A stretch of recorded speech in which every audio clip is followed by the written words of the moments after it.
पूरी प्रतिबद्धता के साथ अपना योगदान देगा। जो एक खबर लगातार बहुत सकारात्मक खबर है कि हम वैक्सीन बहुत शीघ्र लेकर के आने वाले हैं। इसका ट्रायल यद्यपि प्रारंभ हो गया है। मैं इसका स्वागत करता हूं और मैं विश्वास के साथ कह सकता हूं कि उत्तर प्रदेश के लिए जो भी आपने एक अपेक्षा रखी है, हमारे यहाँ वैक्सीनेशन के लिए जो कोल्ड चेन स्थापित करना है, ये हमारे यहाँ पहले से मौजूद है। हमारे पास उस प्रकार की सुविधाएं हैं, क्योंकि यहाँ पे हम लोग हर वर्ष इंसेफ्लाइटिस के नियंत्रण करने के लिए वैक्सीनेशन का कार्यक्रम संचालित करते हैं। कभी पूर्वी उत्तर प्रदेश के जनपद में, कभी 38 जनपदों में, और कभी पूरे प्रदेश को ही हम इसके दायरे में लेते हैं। तो कोल्ड चेन मेंटेन करने के लिए जो कार्रवाई हम लोगों ने तब से प्रारंभ की, वो हमारे पास इंफ्रास्ट्रक्चर है, हम लोगों ने उसको और भी स्ट्रेंथन किया है। मुझे याद है जब मैं पहली बार डॉक्टर हर्षवर्धन जी 2014 में स्वास्थ्य और परिवार कल्याण मंत्री बने थे, तो उनकी पहली बैठक मेरे साथ ही हुई थी। तब मैं गोरखपुर से सांसद था और पहली बैठक में मस्तिष्क ज्वर के बारे में चर्चा हुई थी। मैं आज डॉक्टर हर्षवर्धन जी को मुझे बताते हुए प्रसन्नता है कि 2014 में गोरखपुर के बीआरडी मेडिकल कॉलेज में इंसेफ्लाइटिस से लगभग 725 मौतें हुई थी और 3,900 से अधिक इंसेफ्लाइटिस के मरीज सामने आए थे। इस वर्ष मरीजों की संख्या घटकर के 700 हुई है और मौत के आंकड़े भी लगभग 21-22 तक आए हैं।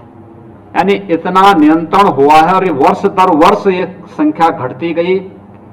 हमने यहाँ पे अंतर विभागीय समन्वय, स्वच्छता, सैनिटाइजेशन और शुद्ध पेयजल की आपूर्ति के साथ ही बेहतर सर्विलांस और इंसेफ्लाइटिस ट्रीटमेंट सेंटर के माध्यम से लोकल स्तर पर ही, पीएचसी, सीएचसी स्तर पर ही जो सुविधाएं देनी प्रारंभ की। और जब आप पहली बार स्वास्थ्य मंत्री बने थे तो उस समय पूर्वी उत्तर प्रदेश के विभिन्न जनपदों में, खासतौर पर गोरखपुर और बस्ती कमिश्नरी में, हर जनपद में सीएचसी और डिस्ट्रिक्ट हॉस्पिटल स्तर पर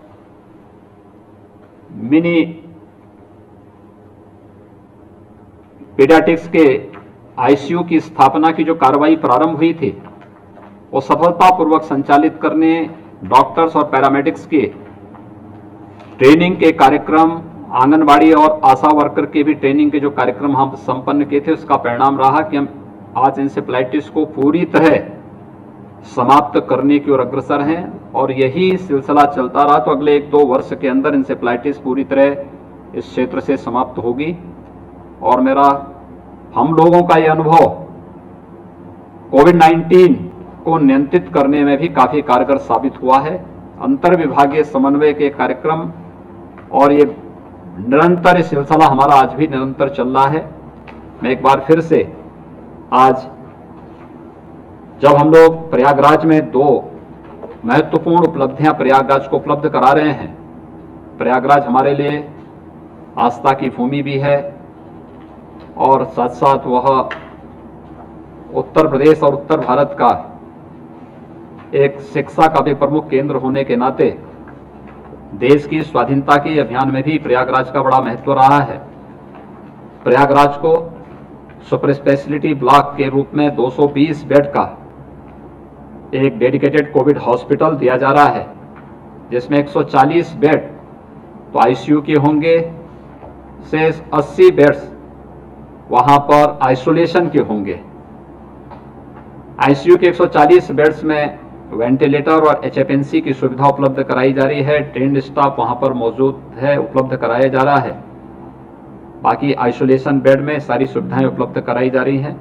निश्चित ही प्रयागराज के साथ साथ प्रतापगढ़, कौशाम्बी, फतेहपुर, मिर्जापुर, चित्रकूट, बांदा आसपास के क्षेत्र के काफी बड़ी आबादी को इसका लाभ मिलेगा। मैं एक बार फिर से माननीय डॉक्टर हर्षवर्धन जी को, उत्तर प्रदेश सरकार को निरंतर सहयोग देने के लिए हृदय से धन्यवाद देता हूं। आईसीएमआर से जुड़े हुए अधिकारियों को भी हृदय से धन्यवाद देता हूं। अपनी इस पूरी टीम को एक समयबद्ध तरीके से इस कार्यक्रम को आगे बढ़ाने और उन संस्थाओं को जिन्होंने हमें CSR से भी योगदान दिया है, उन सभी संस्थाओं को भी हृदय से धन्यवाद देते हुए प्रयागराज और उसके आसपास के सभी जनप्रतिनिधियों और वहाँ के जनता जनार्दन को भी मैं हृदय से बधाई देते हुए अपनी शुभकामनाएं देता हूँ। धन्यवाद। जय हिंद। अत्यंत सुंदर और प्रेरक वाक्य। माननीय मुख्यमंत्री जी का कोशिशा है धन्यवाद और डॉक्टर हर्षवर्धन जी माननीय स्वास्थ्य मंत्री भारत सरकार का भी बहुत बहुत साधुवाद। माननीय चिकित्सा शिक्षा मंत्री जी की अनुमति से, माननीय मुख्यमंत्री जी की अनुमति और आशीर्वाद से मैं चिकित्सा शिक्षा विभाग की ओर से सभी को अपना हार्दिक आभार व्यक्त करता हूं और इस कार्यक्रम का पटाक्षेप करता हूं। चलिए, धन्यवाद।